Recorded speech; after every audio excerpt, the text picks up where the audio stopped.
بسم اللہ الرحمن الرحیم، السلام علیکم۔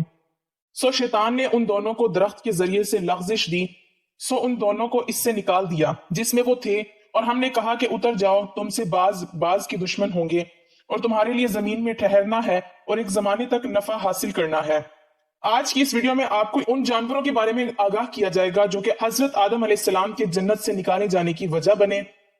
اس آیت کی تفسیر میں امام ابن حریر ابن ابی حاتم نے حضرت ابن مسعود اور دوسرے صحابہ رضی اللہ تعالیٰ عنہ سے روایت کی، جس میں اس بات کا تذکرہ کیا گیا کہ جب اللہ تعالیٰ نے آدم علیہ السلام سے فرمایا، ابلیس نے ارادہ کیا کہ کسی طرح ان دونوں کے پاس جنت میں داخل ہو جائے، ایک سانپ کے پاس آیا، اور وہ ایسا جانور تھا کہ 4 ٹانگیں تھیں، گویا کہ اونٹ ہے، اور وہ تمام جانوروں سے خوبصورت تھا۔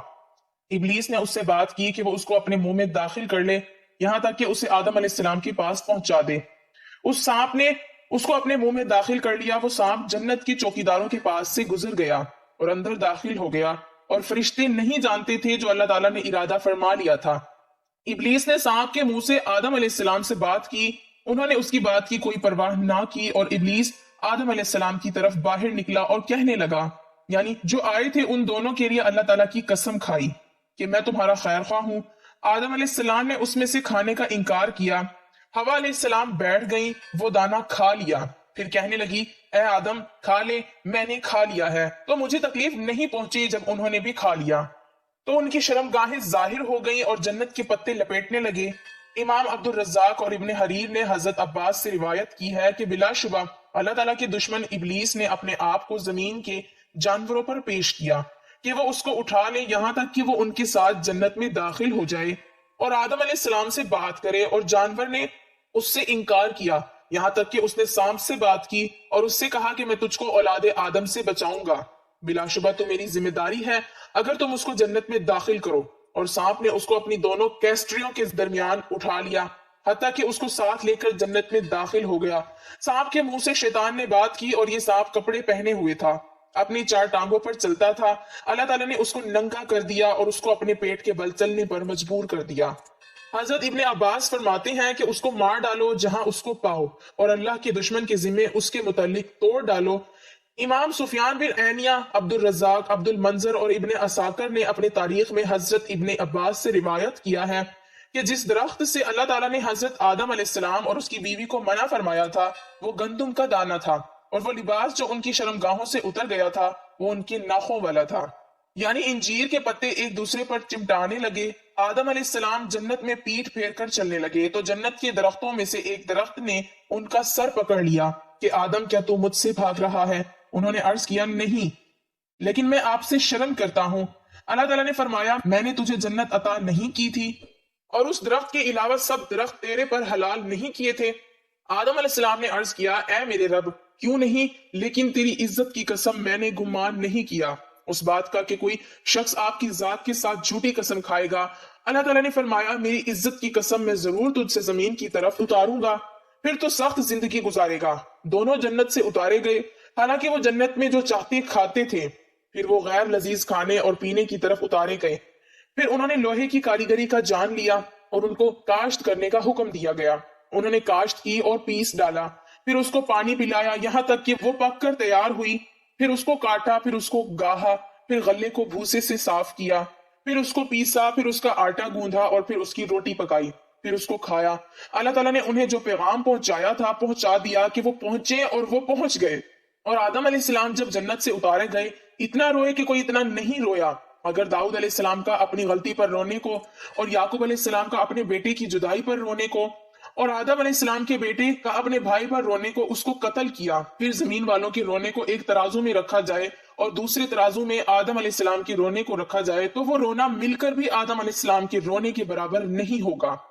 ابن عساکر نے عبد العزیز بن عمیرہ سے روایت کی ہے کہ اللہ تعالیٰ نے آدم علیہ السلام سے فرمایا، تم میرے پڑوس سے نکل جا، اور میری عزت کی قسم میرے گھر میں وہ شخص میرا پڑوسی نہیں بن سکتا جو میری نافرمانی کرے۔ اے جبرائیل، اس کو نکال۔ تو بغیر سختی کے انہوں نے آدم علیہ السلام کا ہاتھ پکڑا اور ان کو نکال دیا۔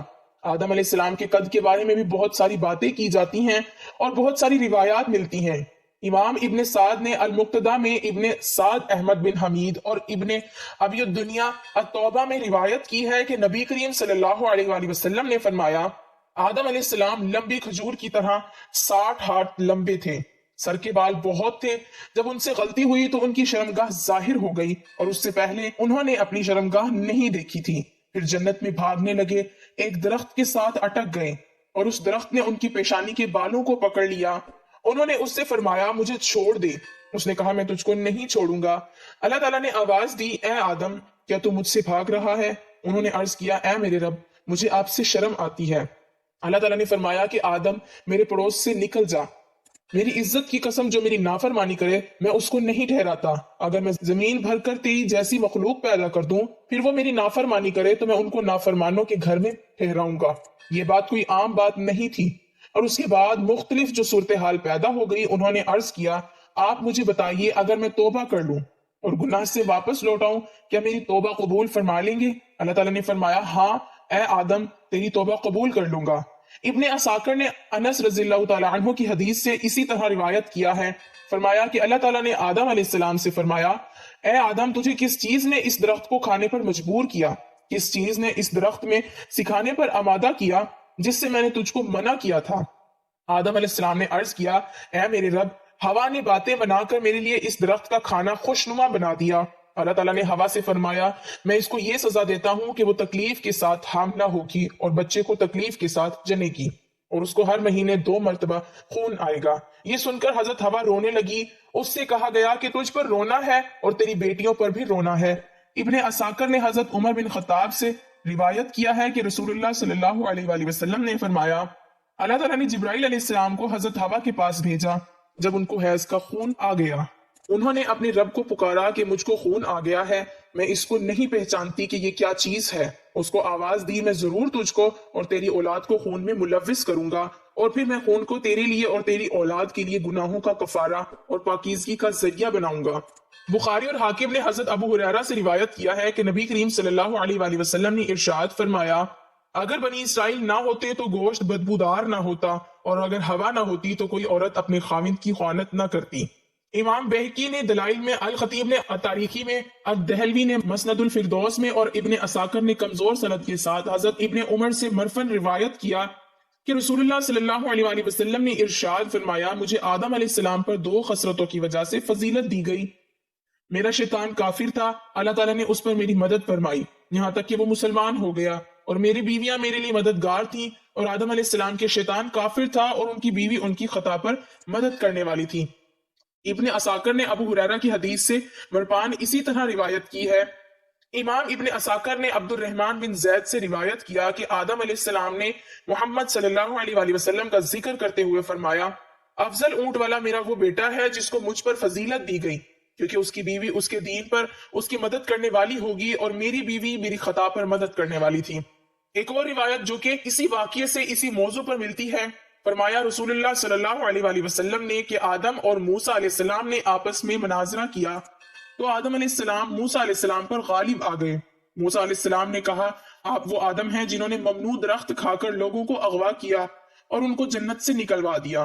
آدم علیہ السلام نے ان سے فرمایا تو وہ موسیٰ ہے جس کو اللہ تعالیٰ نے ہر چیز عطا فرمائی اور اس کو اپنی رسالت کے ساتھ چن لیا؟ انہوں نے فرمایا ہاں۔ پھر آدم علیہ السلام نے فرمایا بس تو اسے ایسے کام پر ملامت کرتا ہے جو اللہ تعالیٰ نے تیرے پیدا کرنے سے پہلے مجھ پر مقدر کر